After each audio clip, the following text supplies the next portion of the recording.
Welcome to Intelligent Human Leadership, leading yourself and your team.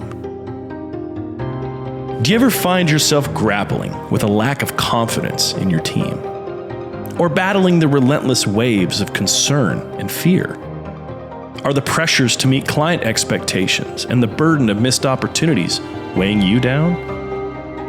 On this podcast, you'll discover the strategies and insights that will reignite your team's morale and help you find the harmony and knowledge you seek to propel your business forward.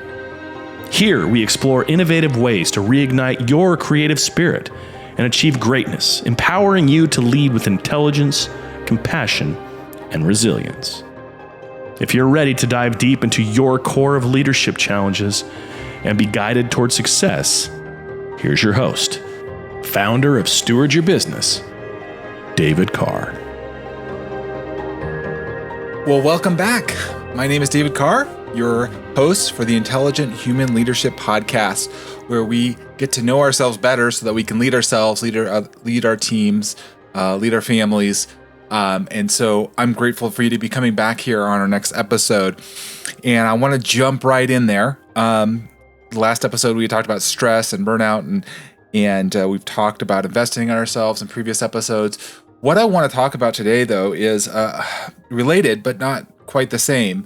It's really about, as a leader, are we being a help or more of a hindrance to those around us? And I want you to really kind of let that sink in here.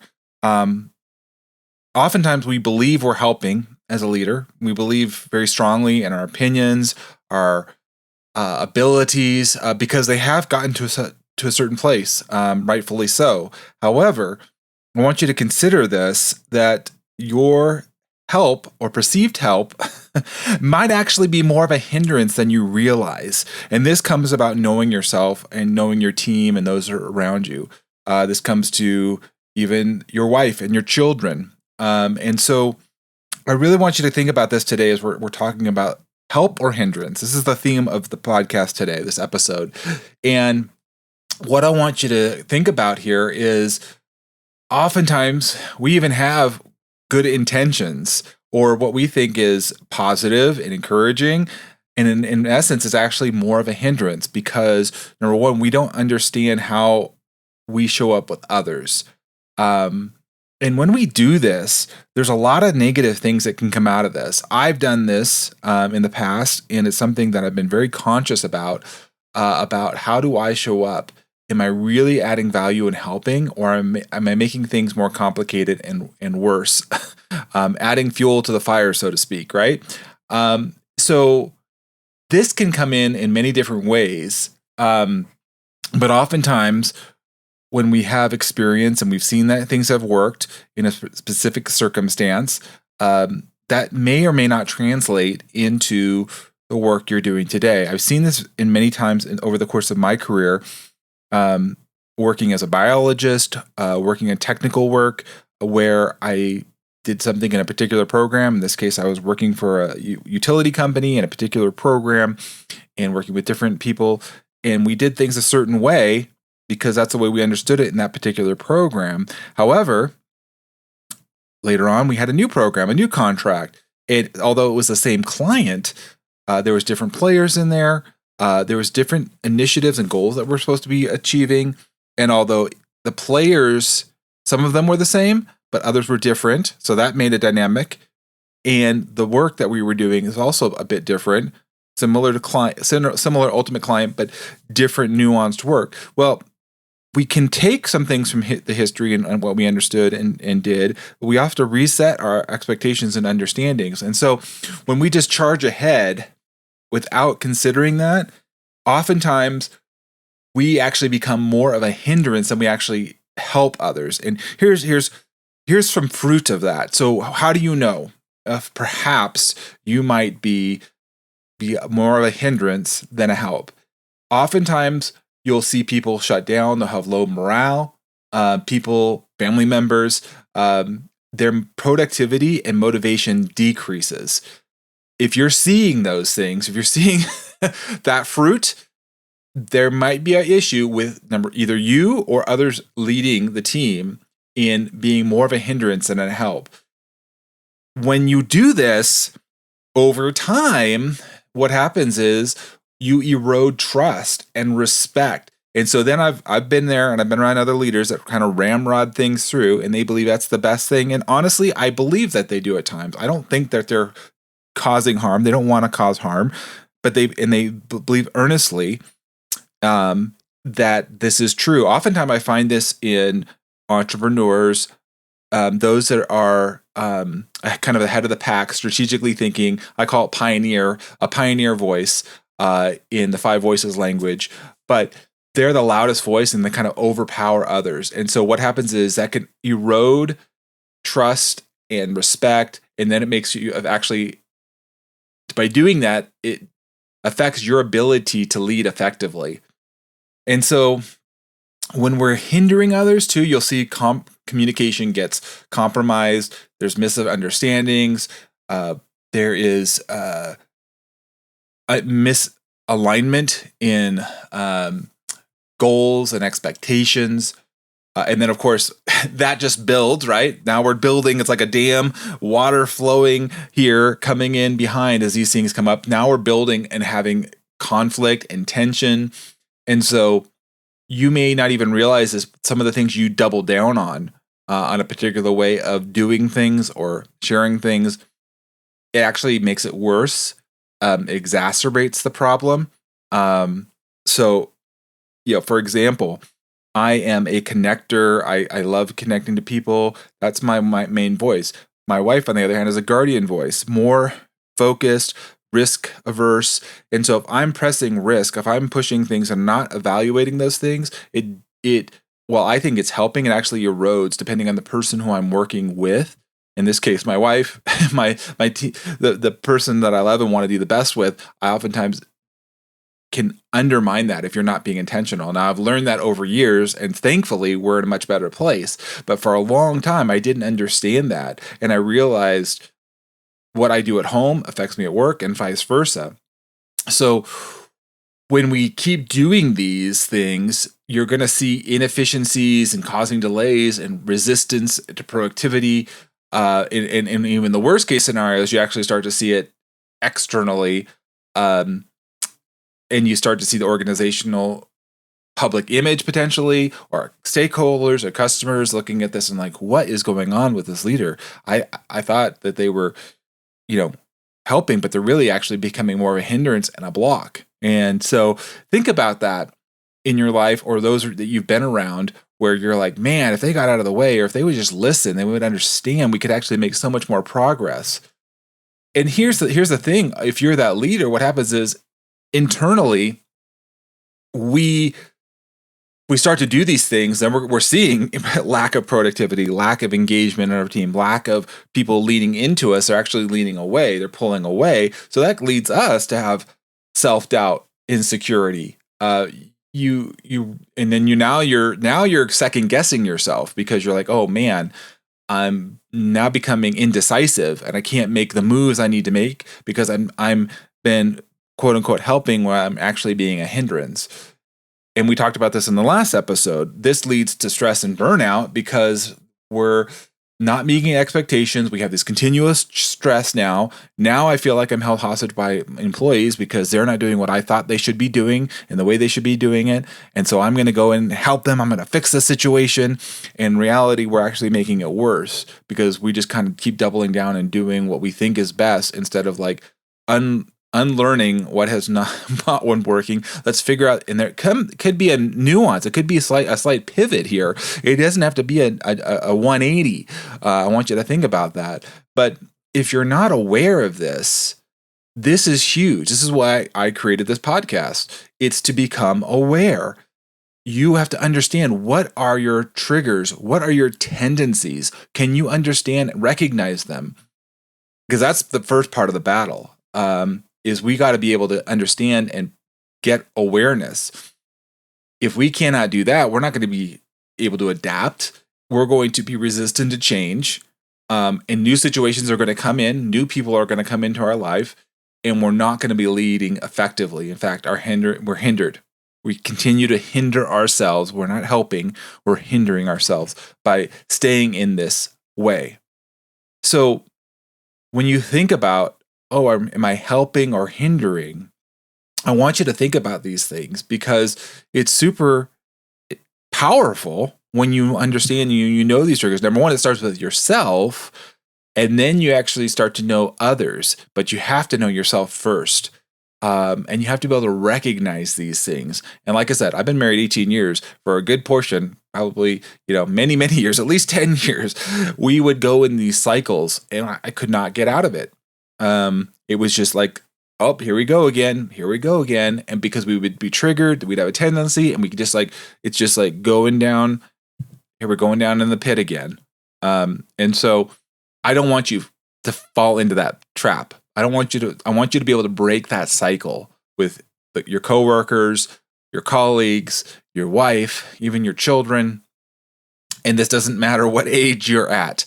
It's a lifetime cycle that we're going through here. Ultimately, if we don't get a handle on this, we're going to be challenged with how we meet the values and the needs of others. It's actually creating this disconnect, and I call it morally wrong because we're off base.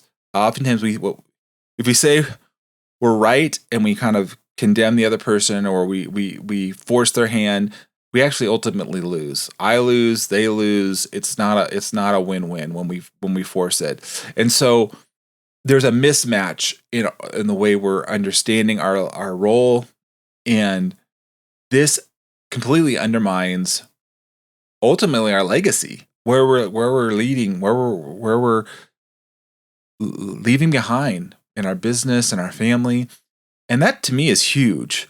To leave a relationship, to leave people feeling manipulated, feeling unloved, causing more hurt than healing. Even though in your mind, logically, you're like, well, this is the right thing. This is the way you do it. It's this, and this. And that isn't wrong in and of itself, but when you have to look how you're applying it to the people, the environment, the situation you're in, it may be okay in a certain circumstance, but in other circumstances, it's not appropriate. And I want you to consider this problem of being clear. Are you being a hindrance? Are you being a hindrance? Or are you truly bringing help? Because if you're truly bringing help, you're going to know people are going to say, thank you. I feel relieved. I understand. You're opening my eyes. When people are truly in need of help, and you can use the example of a firefighter or a policeman, they're coming to the rescue. They're coming and helping them. They're truly getting them out of harm's way. And they're getting them in a safe place. They're taking care of them. People are genuinely appreciative and understanding. And if you truly are getting that feedback, that's a great indicator that you're in the right zone, that you're truly recognizing me. And you're not doing it even for that kudos. That's truly where I think you're helping. You're doing it from a place of gratitude, of giving, of loving, of shepherding, of looking after this person because you know it's in their best interest ultimately. It's not about your self-interest. At this point, you're shifting that. But oftentimes we get kudos. We feel our ego building up because, oh man, look what I did. Look what I did. Look how I helped this person. Look what I came up with this great idea. And I want you to consider it's not so much about me or I, it's really about the other person and how are they succeeding? How are they advancing? Are they advancing? Are they growing? Or if you look at them, you can't save anybody. Okay, I want to be clear about that. We can't save anybody, but we can certainly be a catalyst to helping them along their journey. We don't want to be a speed bump of life.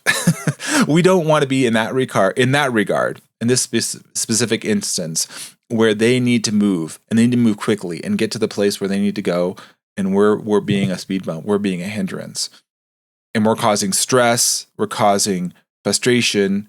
Think about that as a leader. Let's move to a place where we know our clear role and identity. Because if we're not clear on that, we will do things that are harmful and not beneficial. And the more that we're triggered and the more that we're unaware, our tendencies will tend to cut and can cut very deeply to the point where, like I said earlier, trust is eroded. The relationship is damaged. And ultimately, we all know leadership, business, it's all about people. It's all about who you love working with, who you understand, who do you appreciate. And if we mess up on that, it doesn't take much. I heard a story recently, a colleague that I went to Cal Poly with, and he was sharing this story where he had a great big account, in a very big fast food chain, and he'd been with them. They were doing really well in marketing, and in one meeting, he got upset, and he came across very much as a hindrance. The way I remember the story, and they were very polite. They said, the client of this gentleman, and they hung up after this meeting, and they left his account, and they said, "Thank you very much for your time. We're done, and we're moving on." That's how quickly things can erode with clients in particular, and employees. If you have really good employees and they feel cut to the bone, and they feel like you're blocking them and being a hindrance, they'll leave. Especially the younger generation. That's what I see more than ever in the clients that I'm helping. That if you're not clear on this and you continue to feel like you're actually being a hindrance, you're not going to be attracting top talent. You're not going to keep people in your organization. And so we do not want that as intelligent human leaders. We want to be aware. We want to make the pivot. We want to address these things. And this involves serious self-reflection. It involves serious feedback, willingness to change what is not working, to what is working. Possibly getting help here with coaching or counseling, depending on what the circumstances is, even as consulting. It's important that you be open to learning and recognize the impact of your actions and the emotions that it causes. If we cannot identify how we show up and how others perceive us, we're in trouble. We need to be able to get that feedback from others and be able to hear that from others. Are we being truly supportive in helping them? Are we dominating them? There's some great tools that I have in helping leaders in this, in a dialogue and a deep dive we go through in our leadership intensive that I run. But we want to make sure, I can't solve all these problems here on the podcast, but I want to give you some ideas, some things to think about. If you can go through and do some deep self-reflection, if you can get some candid feedback. Oftentimes that's hard to do, to be honest with you, a leader in a company, business owner, because employees self-limit themselves, not because that's just natural, not because you said anything. It could be for different reasons. They'll just hold that back. That's why I often come into companies as a third party. I can kind of come in as a doctor, start asking some questions and probing a little bit, and to find out what's really hurting, what's really going on here. So while we can't solve that all right here on the podcast, you can work on being self-aware, seeking feedback, being open and willing to change at least, and identify that, hey, maybe my way is not the best way, and let me get feedback from others critical of what I'm presenting or my thoughts. And even before you share your thoughts and ideas, here's an idea. Ask for others, ask for their input, get their perspective on the situation, the problem that you see. Now, you may or may not agree with it, but at least having a dialogue is going to help being open to others. Instead of being a hindrance, you're actually starting to open the dialogue, get people to come into the conversation, and you're able to actually make moves potentially with your team. And so remember this as a leader, that you truly can be an amazing help and a liberator. But oftentimes when we're unaware, We will fall into old patterns, and when stresses rise up, and we talked about stress and burnout last episode, that you may end up being more of a hindrance, and your team morale and your productivity, your profitability, your bottom line diminishes because you're not in that place. And so my why I created this podcast, why I started Steward Your Business, is to bring people together to accomplish great things. And it's removing the roadblocks, it's removing the speed bumps, because we want people to move quickly, make smart decisions, collaborate, be interdependent upon one another. And we don't want to be a roadblock. And as a business owner, the sooner that you can get out of the hindrance mode and out of the mix of things, quite honestly, and you have a team, a liberated team that's helping, mentoring one another, being mentored by you, but also mentoring their direct reports and so on and so forth, you're going to see a thriving company. You're going to see a thriving family, because this applies to families just as well as it does a company, honestly. If you can take what we talked about this in the very first episode regarding marriage and how we show up, and are we loving our wives in an understanding way? Are we helping them? Are we listening to them? And then applying that in our lives, to our families, to our businesses. It will make all the difference. So I want to encourage you today. Thank you for listening here. I want you to move from hindrance to help, to hero, that you're actually being that hero that others truly need and are appreciative of that. That's a gift, a beautiful thing when you can get there. And we're not going to get there every day, but we're going to move to that.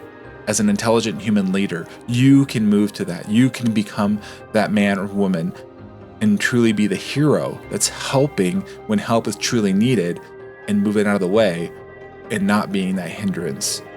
So thank you for listening today on this Intelligent Human Leadership podcast. I'm glad to have you back. We're going to be talking about other great related topics here to help you show up, become the most powerful man or woman in the room, leading your teams, leading your family, leading your community.